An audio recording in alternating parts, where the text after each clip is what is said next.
estamos. eh,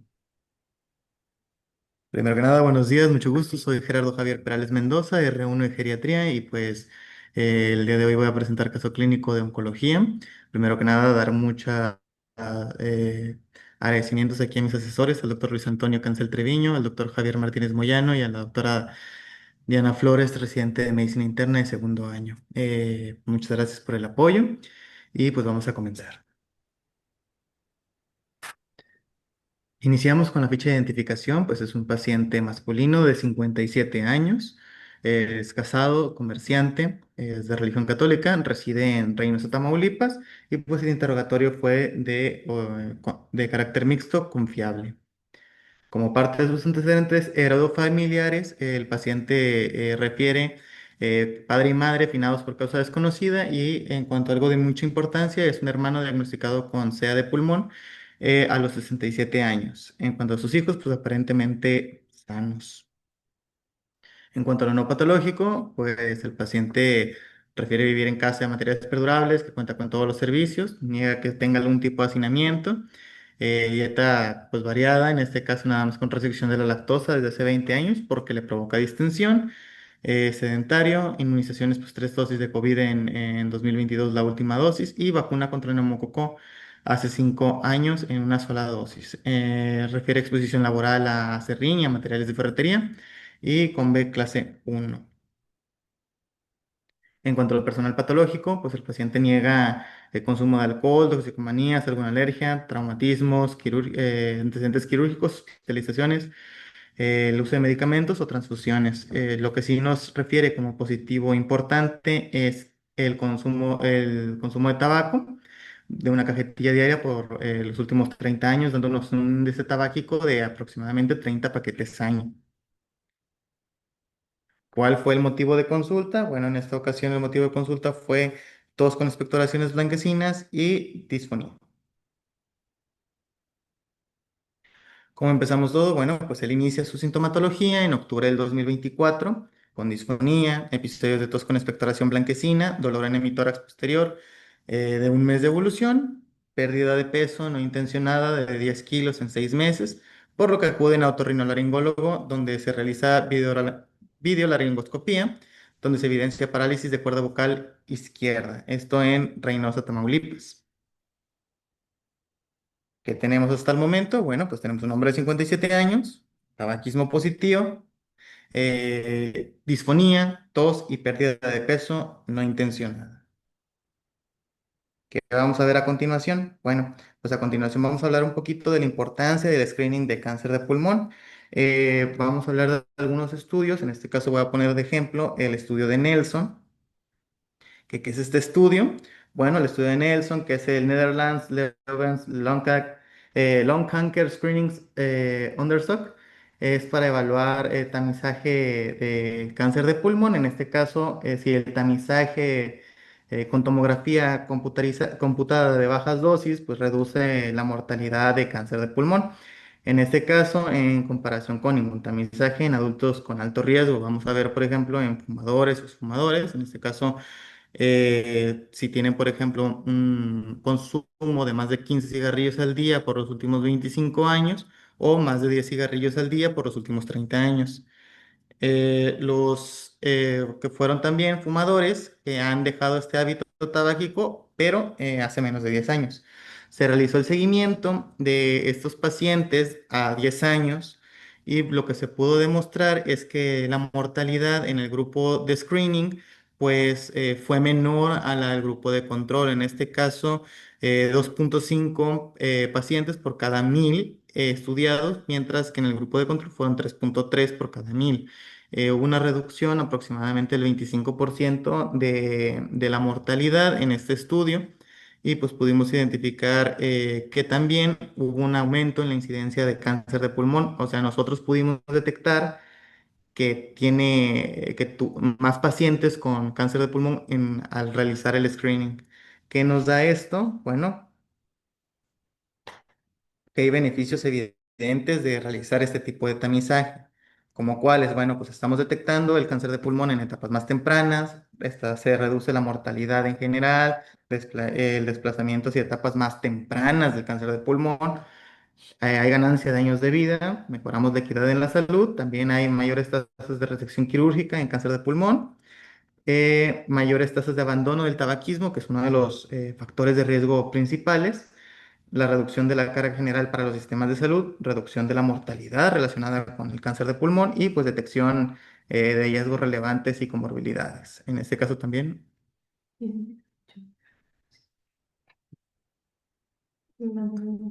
Ok, ¿sí se escucha bien? Disculpen. Yo te escucho perfecto.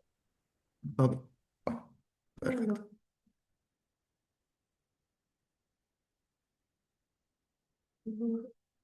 Está bien. Bueno. Bueno, pues, ¿qué es el tamizaje? Primeramente, el tamizaje se realiza con el objetivo de detectar anomalías indicativas de cáncer o lesiones precancerosas, en este caso cuando no tenemos síntomas, para poder diagnosticar y tratar prontamente la enfermedad, en este caso a través de pruebas de alta validez y reproducibilidad. En este caso, las actividades de tamizaje pues, son intervenciones de salud pública complejas. En este caso, se aplican con otras medidas de detección y calidad de intervenciones que son eficaces.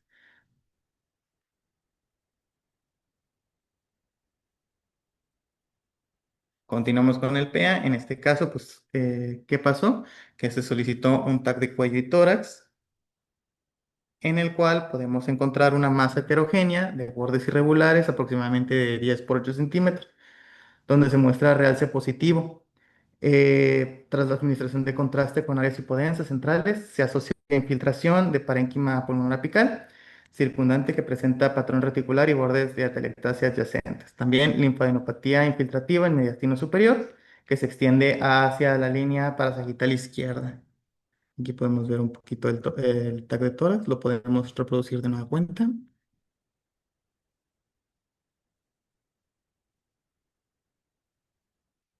Y vemos la masa apical izquierda de gran tamaño. ¿Qué procede? Se refiere a consulta de neumología, se programa para broncoscopía con toma de biopsia. En este caso, la toma de biopsia por broncoscopía, ¿por qué se recomienda la toma con broncoscopía? Bueno, pues porque tiene un acceso directo a la lesión, permite que podamos visualizar de forma directa los tumores endobronquiales o infiltrantes y pues es ideal para las lesiones centrales o visibles en el árbol traqueobronquial. También nos puede dar un diagnóstico histológico preciso, en este caso pues nos puede proporcionar un tejido suficiente para histopatología, para realizar inmunohistoquímica y pruebas moleculares. Además de que es menos invasivo, en este caso comparada con biopsias quirúrgicas, como lo es la toracotomía, BATS o en este caso la biopsia percutánea también. ¿Cuál es nuestra impresión diagnóstica al momento? Bueno, pues vamos a ver que al momento cáncer de pulmón. ¿Cuál fue el reporte de la biopsia preliminar? Bueno, carcinoma de células pequeñas, en este caso TTF1 positivo, cromagranina negativo y sinaptofisina positivo focal, con TNM T4 en el 3, MX en etapa clínica 3C. ¿Qué significa todo eso? Bueno, el TTF1, que es el marcador, pues nos apoya a que es un cáncer de origen pulmonar. En este caso es común en un carcinoma de células pequeñas y la sinaptofisina pues también nos marca que es una diferenciación neuroendocrina. En este caso pues nos refuerza el diagnóstico. Con la cromogranina pues es otro marcador también neuroendocrino. Este puede estar ausente, no nos descarta el diagnóstico. Y pues el carcinoma de células pequeñas nos habla de un cáncer altamente agresivo, de rápido crecimiento y con alta probabilidad de diseminación temprana. El diagnóstico, pues, y el tratamiento, en este caso usualmente, pues, quimioterapia más inmunoterapia o radioterapia, dependiendo del estadio. En este caso, cuanto al TNM, pues T4 nos indica que es un tumor primario con invasión extensa. N3 nos indica que hay metástasis, que puede haber a ganglios linfáticos de, de regiones distales. Y MX que no se puede evaluar metástasis a distancia. Y en el caso de la etapa clínica 3C, pues nos habla de una enfermedad localmente avanzada, pero aún sin metástasis a distancia confirmada. Hay diferentes tipos de cáncer de pulmón. En este caso hay cáncer de pulmón de células pequeñas y de células no pequeñas. El carcinoma de células pequeñas, el que acabamos de ver, y el carcinoma de células no pequeñas, pues se divide en carcinoma escamoso, no escamoso, y pues de ahí nos podemos ir a carcinoma de células grandes, adenocarcinomas, y algunos otros tipos de cáncer en cuanto a cáncer de pulmón, carcinoma maxilar, papilar, micropapilar, etcétera. Y pues vamos a hablar un poquito también de lo que vamos a ver de los factores de riesgo. En este caso, los factores de riesgo más comunes son el tabaquismo, el radón, podemos ver el asbesto, la contaminación ambiental, factores genéticos, enfermedades pulmonares, la radiación previa. Y pues aquí es importante ver que el tabaquismo es responsable de la gran mayoría de los casos, en este caso aproximadamente más del 90% de los casos. En cuanto al tabaquismo, es uno de los factores que están presentes en el carcinoma de células pequeñas. El gas radón, pues es un gas radioactivo natural que se emite partículas alfa que dañan al ADN. Este se puede encontrar incluso eh, en las piedras. ¿Cómo podemos identificarlo? Pues hay detectores de radón.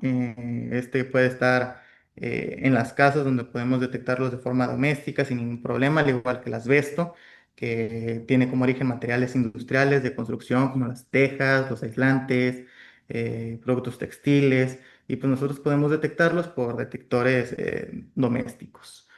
Y otros riesgos, pues es la contaminación ambiental, lo genético, la historia familiar. En este caso también vemos en el paciente que tiene un factor genético, en este caso si recordamos su hermano con antecedente de cáncer de pulmón, diagnosticado a los 67 años. Enfermedades pulmonares previas, en este caso podemos ver enfermedades como EPOC, fibrosis pulmonar, tuberculosis, neumoconiosis y radiación ionizante previa, exposiciones terapéuticas o ambientales a radiación. Un poquito de la epidemiología, en este caso en general también primero en el mundo, según Globocan, y en México. Podemos ver algunas diferencias, por ejemplo, la incidencia y mortalidad en el mundo. ¿Qué podemos ver y por qué es importante hablar de cáncer de pulmón? Porque en cuanto a cáncer, es el cáncer con mayor incidencia y mortalidad en el mundo. Es muy importante revisar por eso el tema de cáncer de pulmón. ¿Qué pasa en México? ¿Hay diferencias? Bueno, pues según las estadísticas del 2022, hay diferencias. En México no es el cáncer de pulmón con mayor incidencia ni tampoco el de mayor mortalidad. Es el noveno en incidencia, es el tercero en mortalidad.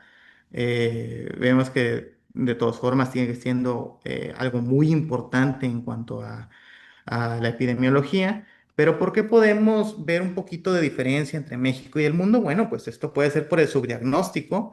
Puede que no tengamos el suficiente diagnóstico en cáncer de pulmón, la falta de registro oncológico, puede que tengamos algún subregistro o que tengamos una menor cantidad de personas fumadoras a comparación de Europa y de Norteamérica. ¿Qué signos y síntomas podemos ver en cáncer de pulmón? Bueno, podemos ver algunos síntomas como tos, irritación endobronquial, compresión bronquial. Podemos ver hemoptisis, sibilancias, fiebre, disnea, dolor pleurítico, pérdida no intencionada de peso, fatiga. Podemos ver episodios recurrentes de neumonía y pues también cianosis. Y en cuanto a síntomas debidos a invasión de tumor primario o metástasis linfáticas, podemos observar ronquera por parálisis de cuerdas vocales izquierdas debido a invasión tumoral o linfadenopatía en la ventana ortopulmonar, elevación del hemidiafragma y esto puede ser debido a la compresión del nervio frénico, disfagia, dolor torácico, en este caso por afección de la pleura o pared torácica, a menudo sordo, no localizado, síndrome de vena cava superior por invasión local en mediastino o linfadenopatía en la región paratraqueal derecha, derrame pericárdico y taponamiento. También podemos tener agrandamiento de ganglios linfáticos, tanto cervicales o supraclaviculares. Vamos a hablar un poquito del sistema TNM, que en este caso pues es para cáncer de pulmón. Este se actualiza periódicamente, siendo la última revisión en enero del 2025. Y pues en sí el sistema TNM pues raramente modifica el manejo clínico del carcinoma de células pequeños debido a la alta proporción de pacientes que ya se encuentran diagnosticados en una etapa avanzada de la enfermedad. Pues en este caso su utilidad es para contar con una nomenclatura uniforme para revisar la extensión anatómica del tumor, lo que nos va a facilitar la comunicación de los resultados y la aplicabilidad de los datos a cada paciente. En este caso, su utilidad es para identificar a los pacientes también que estén en un estadio clínico de estadio 1, en el cual la resección quirúrgica seguida de quimioterapia pues puede estar indicada. ¿Qué pasa? Que en el 5% de los pacientes solamente es los que se diagnostican en esta etapa. Y pues a pesar de las limitaciones, el TNM se utiliza en investigaciones clínicas y pues en registros oncológicos, ya que es una clasificación precisa que puede influir en estrategias terapéuticas futuras. Continuamos con el PEAM. En este caso, pues el paciente acude a consulta de primera vez con oncología para valoración de inicio de tratamiento de quimioterapia. Revisamos que pues el paciente en este momento todavía no contaba con alguna otra sintomatología agregada. Eh, que revisamos, bueno, pues la realización de la biopsia líquida, que es otro tema importante. ¿Qué es una biopsia líquida? Bueno, pues es una técnica moderna, mínimamente invasiva. Se utiliza para detectar, caracterizar y monitorear el cáncer a través de el análisis de material tumoral en sangre u otros fluidos. Esto nos sirve para pues realizar diagnóstico molecular, detectar resistencias a tratamiento, nos ayuda a seleccionar terapias dirigidas o la selección de inmunoterapia, el monitoreo de enfermedad residual mínima y pues el seguimiento de la respuesta al tratamiento. En este caso también la realización de resonancia magnética, de biometría, de perfil bioquímico, PCR, procalcitonina y pues el inicio de tratamiento. ¿Qué podemos ver en cuanto al carcinoma de células pequeñas? Un pequeño resumen de lo que llevamos hasta el momento.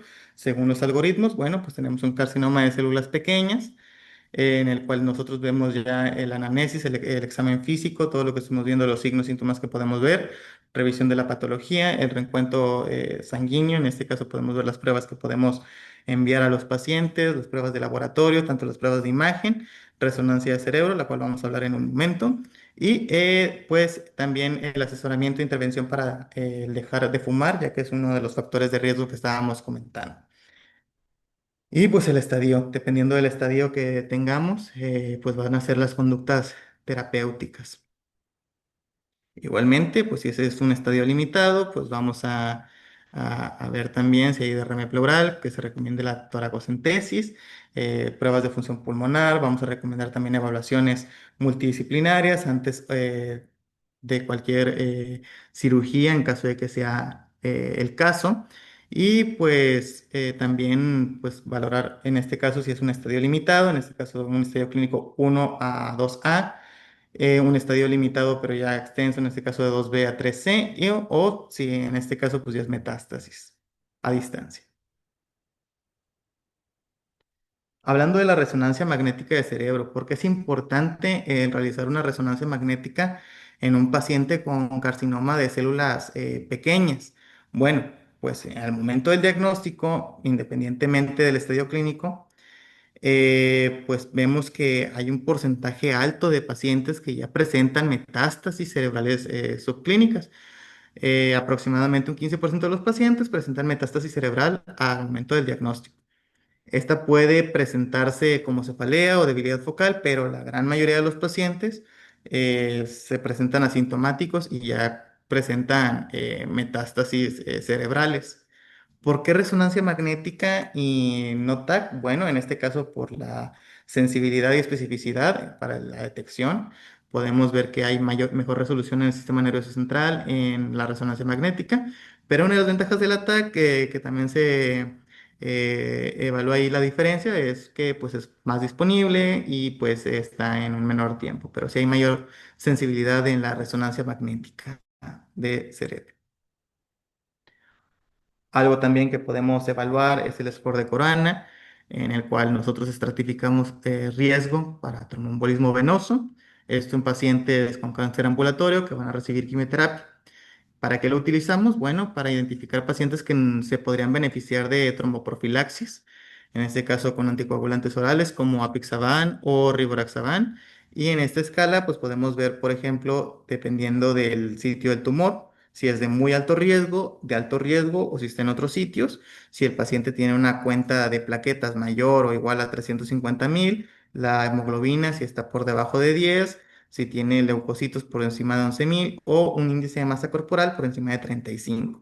El corte es a partir de 3 es de alto riesgo, pero pues si tienen más de 2 puntos, pues ya podemos también nosotros ver pues que si podría beneficiarse o no del uso de anticoagulantes. Como parte del tratamiento, pues como lo estábamos viendo, dependiendo de cada una de las etapas, podemos dividir si el carcinoma de células pequeñas, evaluamos con TNM, y pues vemos la etapa uno, 2 o 3, si se puede realizar quimioterapia, radioterapia, quimioterapia, inmunoterapia o quimioterapia sola o inmunoterapia también. En este caso, como estábamos hablando, en una etapa uno pues podemos nosotros también tener la resección quirúrgica. Vamos a hablar un poquito de esto también más adelante. Y pues en cuanto al ECOG, que es una escala clínica, esta es utilizada para valorar capacidad funcional, pues es idóneo para recibir tratamientos como quimioterapia, radioterapia o terapias dirigidas. Siendo ECOG cero, un paciente totalmente asintomático, capaz de realizar trabajos, con una vida completamente normal, mientras que un ECOG 4, pues ya es un paciente completamente encamado, que necesita ayuda, que en todas las actividades necesita de movilización en cama o incluso ayuda y apoyo para cualquier otra actividad que él realice en su vida diaria. Ya como parte del abordaje, ahora sí, abordaje terapéutico, pues vamos a ver el carcinoma en etapas tempranas o en etapas ya extendidas. En cuanto a pues, la incidencia, vemos que en la etapa 1 a 2A pues, es menos del 5%. La gran mayoría de esos pacientes los tenemos en etapas ya avanzadas. En etapa 1 o 2A sí se puede considerar la lobectomía, podemos considerar cirugía. Y esta va a ser seguida de quimioterapia adyuvante. Y en caso de la etapa 2B y 3 pues vamos a ver la quimioterapia o inmunoterapia también. Podemos ver, considerar también, dependiendo de, eh, de la etapa. Y en el caso de un carcinoma de células pequeñas extendido, pues ya podemos ver los tratamientos. En este caso podemos ver quimioterapia con platinos, con etoposide, o utilizar biológicos como lo pueden ser atezolizumab o deruxtecan. Y pues las vemos dependiendo también que eh, la terapia también va a depender del estado funcional, que es lo que podemos evaluar. Vimos que en etapa 0 a 2 pues podemos ver quimioterapia con platinos o con biológicos. Y pues si hay resistencia, pues podemos ver otros tratamientos como tarlatamab o algunos otros agentes. Mientras que en un ECOG 3 o 4, pues lo que podemos ver también es el manejo de soporte, un manejo más enfocado a la calidad de vida. ¿Cómo continuamos con el paciente? Bueno, 7 días previos a su ingreso, presenta aumento en la frecuencia de la tos, continúa con accesos ocasionales de tos disneizantes, sin predominio de horario, se acompaña de cambio de coloración en las expectoraciones, previamente eran blanquecinas y actualmente pues ya se presentaban de coloración amarillenta, de olor fétido, abundantes, refiere aumento en la cantidad durante las noches, lo cual impide el decúbito. Posteriormente presenta picos febriles de hasta 38,3 grados, malestar general, disnea MMRC3, diaforesis nocturna, motivo por el cual acuden a urgencias de esta unidad. En este caso ya con signos vitales de frecuencia cardíaca es 91, TA de 136,91, respiratoria 21, saturación de 93 y temperatura de 37,9.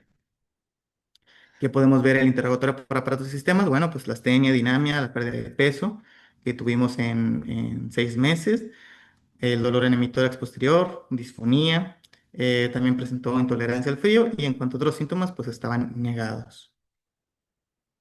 En cuanto a la exploración física, pues es un masculino de edad aparente a la cronológica, en decúbito supino, posición a 45 grados, sin coloración de piel característico, facies álgicas y de constitución endomorfo. En cuanto a lo neurológico, pues no presentaba realmente ninguna alteración. En donde sí hay hallazgos de importancia es en tórax, donde podemos ver campos pulmonares con muy vesicular en mi tórax derecho, en mi tórax izquierdo con disminución de transmisión de la voz, estertores apicales y nivel medio. También se encontraba submate de la percusión a nivel apical y aumento en la transmisión de la vibración. En este caso, sin sibilancia, sí podemos conjuntar un síndrome de condensación. En cuanto al abdomen, pues el paciente realmente tampoco presentaba alguna alteración y pues en extremidades tampoco. Realmente el paciente en donde podemos encontrar alguna hallazgo importante era en tórax. Ahora pregunto a mis compañeros qué estudio podríamos solicitar en este paciente, ya viendo todo el caso clínico que llevamos hasta el momento y el por qué llegó en esta instancia.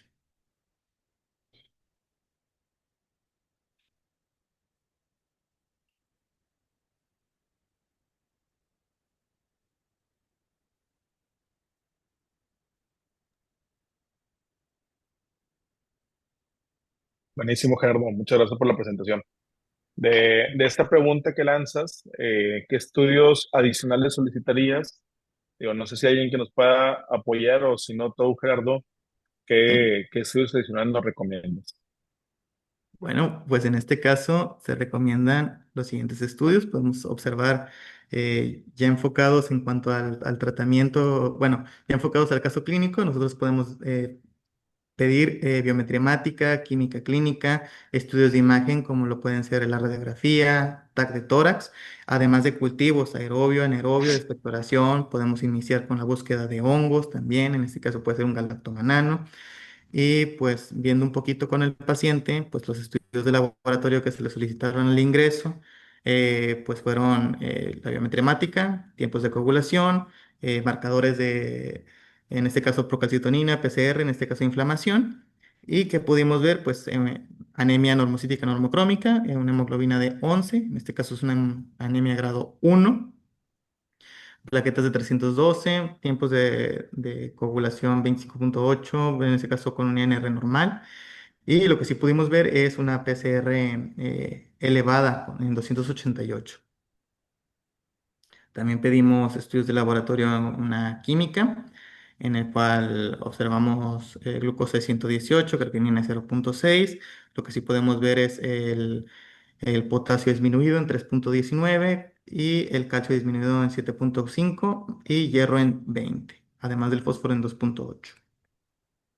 ¿Qué otra cosa fue importante? Pues como es un paciente con una infección, en este caso sospechamos de algo, de un proceso infeccioso, hay que descartar también COVID, influenza, en este caso con resultados negativos, y pues en cuanto al panel de neumonía en PCR, pues no se aisló algún espécimen. Buenos días. Sí, doctor. Una duda, es que igual y yo me perdí, pero, o sea, entonces él ya, es que empezaste con que lo diagnosticaron, le hicieron la broncoscopía, pero igual y yo me perdí, o sea, ahorita este ingreso ya recibió tratamiento, o sea, el que No, estás todavía no estaba en presentando, abordaje, doctor. todavía está en abordaje. O sea, ¿cuánto Correcto. tiempo después de la biopsia fue esto? Fue, fue unas 2 semanas más o menos aproximadamente. O sea, se hizo la biopsia, o Sí, sea, ajá. Mm. si me permites intervenir un poquito, Gerardo, para Sí. contestarle al doctor Elías, porque es muy buena la pregunta, porque sí, no quedó muy claro esta evolución del paciente. O sea, nos Ujú. comentas que ingresó por un síndrome febril, un cuadro infeccioso, pero a este paciente le hicieron una broncoscopía para hacer la toma de biopsia, que sí le comentó Gerardo, y ingresó la semana pasada al hospital por cuadro infeccioso. ¿Qué pasó? Después de la biopsia, el paciente generó mucha inflamación del tumor, el tumor se cavitó, que es la imagen que está pues, mostrando ahorita Gerardo en la tomografía.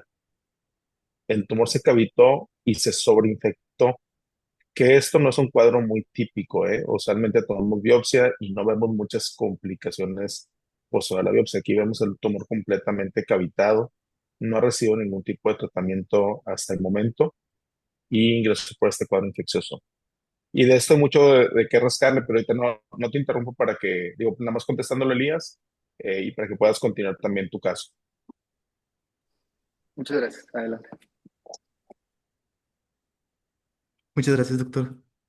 Y como comenta el doctor, también el ataque de tórax que estábamos viendo, pues la masa cavitada, pues en este caso masa cavitada izquierda, y pues adenopatías mediastinales reactivas.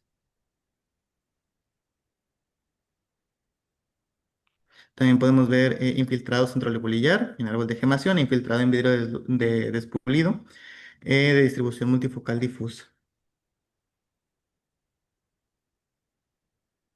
Y en la radiografía de tórax podemos ver la cavitación apical con presencia de nivel hidroaéreo en interior y pues persiste también los infiltrados basales izquierdos de distribución difusa.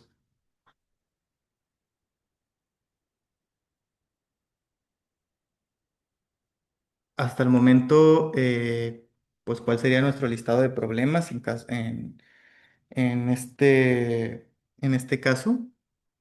Podemos preguntar si alguien quiere decir alguno de los problemas que he identificado a lo largo de la presentación. Ujú.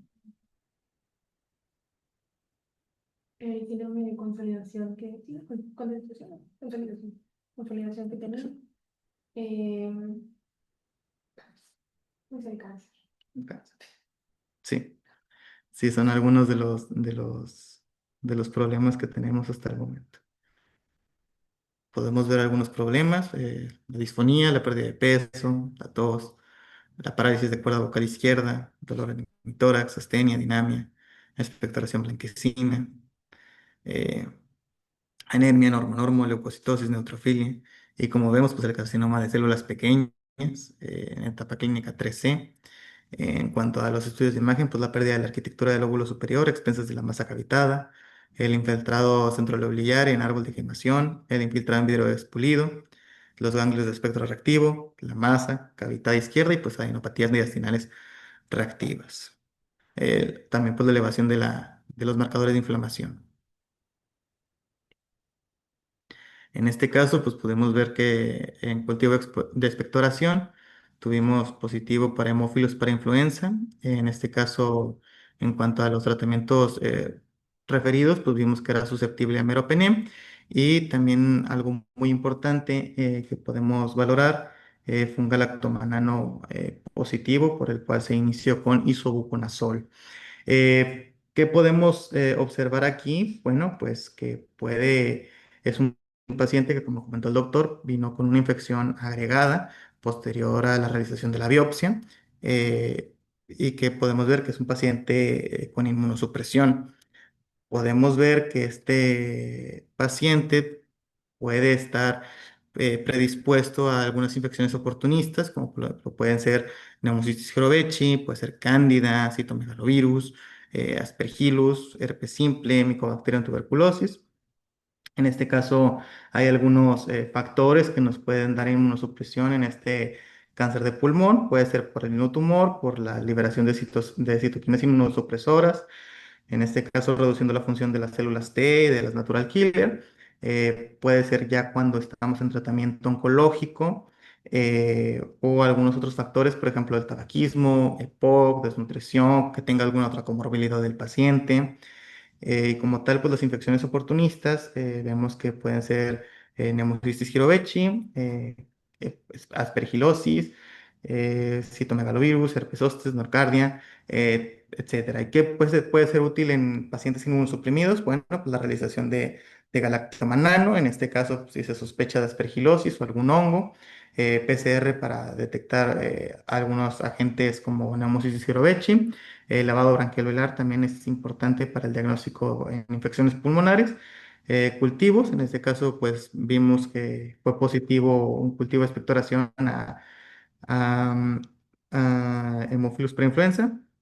También es importante GeneXpert, en este caso, si nosotros pensamos en Mycobacterium tuberculosis y pues citomegalovirus, PCR y serología para estrongiloides también, en este caso, si se planea utilizar esteroides. ¿Qué factores pronósticos tenemos en un paciente con cáncer de pulmón? En este caso, pues uno de los factores pronósticos es la edad, la medición del LDH, la sintomatología del paciente, en este caso el estado funcional del mismo y como tal la extensión de la enfermedad. Es uno de los factores pronósticos en cuanto a cáncer de pulmón. Y nada más como partes de lo que tenemos, pues el paciente es un paciente que está con una neumonía, está con una infección agregada, pues está en tratamiento de esta eh, con meropenem y con isobuconazol. En este caso, pues el paciente está a espera también de recibir tratamiento con quimioterapia posteriormente. Y pues ya como parte de la conclusión, un poquito de el caso de cáncer de pulmón de un paciente que apenas también está recibiendo el abordaje, pues hay que concluir que es bien importante el screening, el tamizaje. ¿Y por qué es importante? Bueno, como comentábamos, para poder nosotros encontrar la enfermedad en un estadio más temprano, también pues todos los beneficios que nos da el tamizaje, recordar los factores de riesgo, en este caso el paciente como uno de los factores importantes es el tabaquismo, la importancia del cese del hábito tabáquico, el poder evaluar al paciente tanto en estado funcional como en algunas otras escalas que pudimos ver, la evaluación en cuanto a la realización de la resonancia magnética y pues recordar que es un paciente con cáncer de pulmón y pues presenta inmunosupresión, que hay que estar al tanto de estas infecciones que pueden ser oportunistas, que a lo mejor nosotros no pensamos en otros pacientes, hay que tenerlas bien presentes aquí en pacientes con cáncer de pulmón. Y pues eso es simplemente algunas de las cosas que podemos ver como resumen de esta presentación. Y pues y nada más también le doy muchísimas gracias a mis asesores que me estuvieron aquí guiando y asesorando de cómo poder abordar el caso, ya que es un caso que todavía estamos, pues realmente eso todavía continúa en abordaje, es un caso que tiene un diagnóstico bastante reciente de cáncer de pulmón de células pequeñas y que vino por una complicación en este caso con esta infección agregada. Eh, y pues muchas gracias. Muchas gracias a ti, Gerardo. Buenísimo. Este caso es un caso bien interesante porque tiene pues, muchos problemas. Lo listaste de una lista muy grande de problemas, no nada más el cáncer, sino también la inmunosupresión por el cáncer. Aquí el paciente no recibe ningún tratamiento.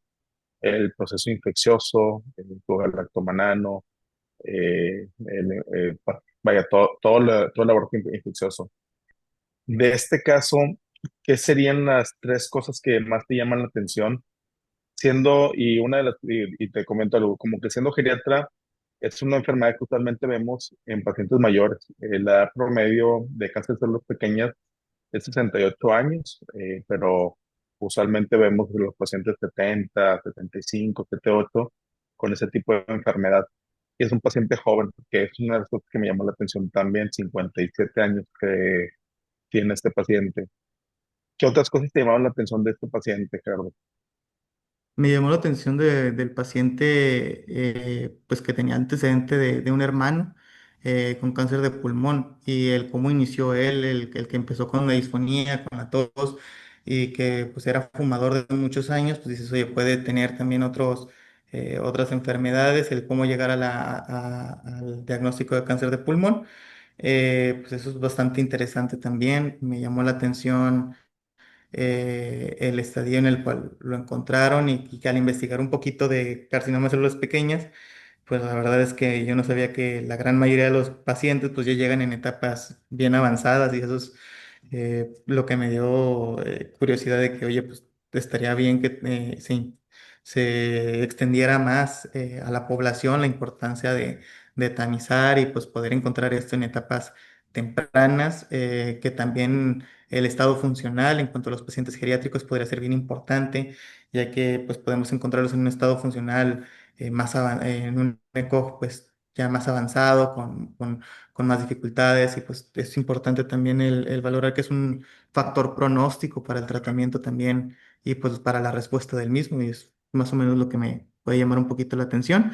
Y pues el paciente realmente presentaba un buen estadio funcional al momento de verlo. Al día de hoy su estado funcional ha mejorado bastante Ujú. gracias al manejo infeccioso de infecto. Y me gustaría aprovechar para preguntarte, digo, no lo tomes personal, digo, no sé quién más nos puede contestar, pero ahorita tú eres Ujú. el ponente sobre el tema del screening, del tamizaje que comentaste. ¿Qué nos puedes decir? Ahí nos mostraste un estudio, creo que fue el Nelson, donde Sí. hablaba sobre una reducción del riesgo de mortalidad del 20%, que es mucho. Y usualmente casi todos los estudios de screening en cáncer de pulmón, ese es el riesgo, 20 a un 30% de disminución del riesgo de mortalidad. ¿Qué nos puede decir un poquito del screening, en quién está recomendado? ¿Sabes? Porque hablamos mucho siempre del screening en cáncer de mama y cervicuterino, pero a veces no nos queda claro en pulmón. Bueno, pues en pulmón estaba leyendo que estos tamizajes están recomendados para pacientes pues a partir de los 40 años, que son fumadores, que tienen un índice tabáquico alto o que fueron fumadores y que lo suspendieron hace menos de 10 años, hace menos de 15 años, dependiendo del estudio. Hay otros estudios como el NLST, que es el National Lung Screening Trial, también el MILF, que es un estudio italiano. Y pues sí, como comenta, pues la mayoría, pues más o menos es lo que manejan, una reducción de la mortalidad del 20%. Y pues la edad la ponen entre los 40, 50 hasta los 75 años y sobre todo en pacientes fumadores es donde nos ponen en este tipo de estudios. Es lo que estaba revisando Buenísimo. también.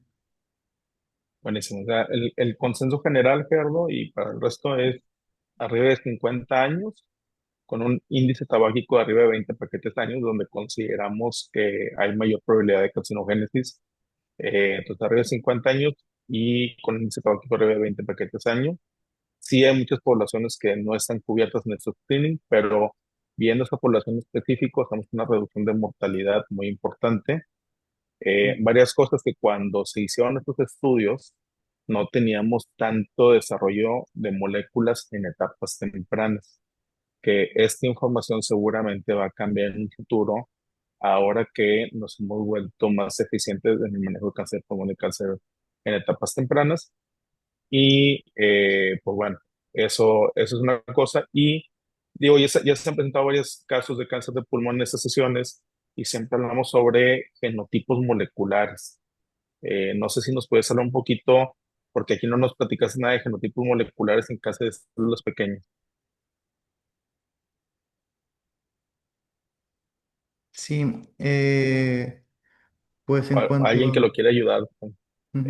bienvenidos a también intervenir.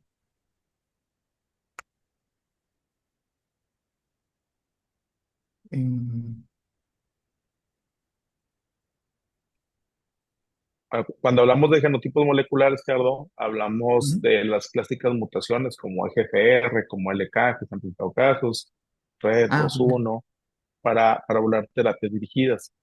En caso de células pequeños, usualmente no tenemos estos genotipos moleculares, pero se han identificado nuevos genotipos en este tipo de cáncer, células pequeñas que tienden a ser una enfermedad muy agresiva y se subdividen en cuatro según algunas características pues, moleculares. Y hay uno que me llama mucho la atención que se llama inflamatorio, que es Small Cell Lung Cancer-E. Y esos inflamatorios usualmente no tienen los marcadores clásicos como cromogranina y simatofusina. Cuando presentaste tú la inmunohistoquímica, te fijas que la cromogranina, que es un marcador clásico, son las pequeñas, estaba negativa y la simatofusina estaba focalmente positiva. Entre esa información y que es un tumor que al momento de la biopsia se inflamó tanto y se cavitó, asumo que es un carcinoma de células pequeñas inflamatorio, que eso es algo bueno a diferencia de otros tumores. Por ejemplo, cuando hablamos en cáncer de mama, los tumores inflamatorios son de muy mal pronóstico, son muy agresivos, pero en caso de ponerse los pequeños, vemos que son los que más responden a la quimio, pero que más te mantienen la respuesta con la inmunoterapia. O sea, de los cuatro subtipos que conocemos, digamos que es el que puede tener mejor pronóstico. Y pues básicamente, digo, hablando de subtipos moleculares, y bueno, también nos platicaste un poco sobre la diferenciación, nos hablaste de la etapa clínica, el TNM, y luego nos mencionaste de enfermedad limitada y extendida. Ahí, ¿cuál es la diferencia? En cuanto a, sobre todo, la extensión de la tumoración, en cuanto a si tenemos también la presencia de ganglios, si hay metástasis a distancia también, si ya está extendida completamente a distancia.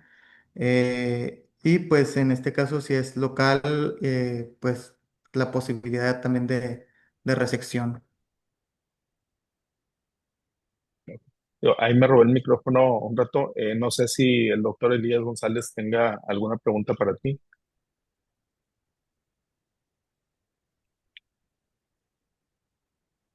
Pero bueno, si ahorita no hay otras preguntas, tú nos comentabas que el TNM pues, nos ayuda para definir grupos pronósticos y el TNM se divide en tres cosas, ¿no? En tres pilares: el tamaño del tumor o la extensión del tumor, la presencia o ausencia de ganglios linfáticos, que en inglés son nodes, y la Ujú. presencia o ausencia de metástasis. Esa es una enfermedad que debuta muy agresiva, o sea, en general cáncer de pulmón en los pequeños, y que al momento del diagnóstico nos comentaste una probabilidad de MET cerebrales del 15 al 25% y que por eso hay que hacer resonancia como protocolo, independientemente que tengamos síntomas o no.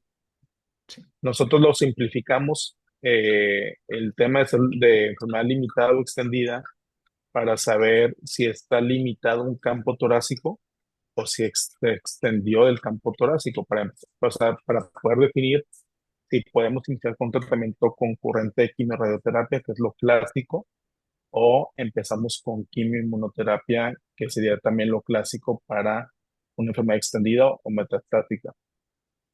En este caso, que es una enfermedad limitada a un campo torácico, que no tenemos metástasis, tenemos lesiones ganglionares en etapa 3C, como bien mencionaste.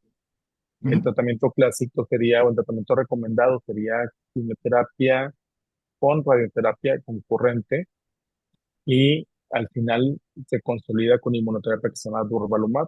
Eh, Esto lo hacemos en base a un estudio que se publicó el año pasado, en 2024, que cambió la práctica clínica, que se llama Adriatic.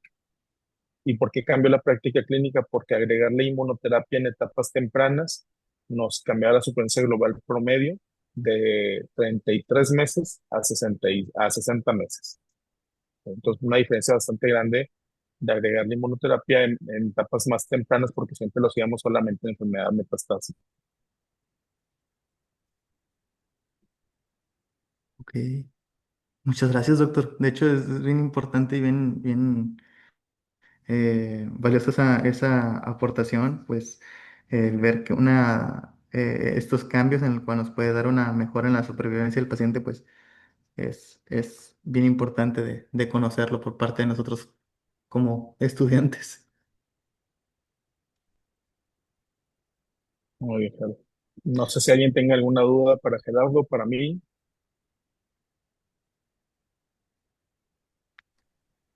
Creo que no hay dudas. Muchísimas gracias. Muy buena presentación, Gerardo, y muchas gracias por los comentarios al doctor. Muy enriquecedoras todas las aportaciones. Muchísimas gracias por la atención y pues pasen todos un excelente día.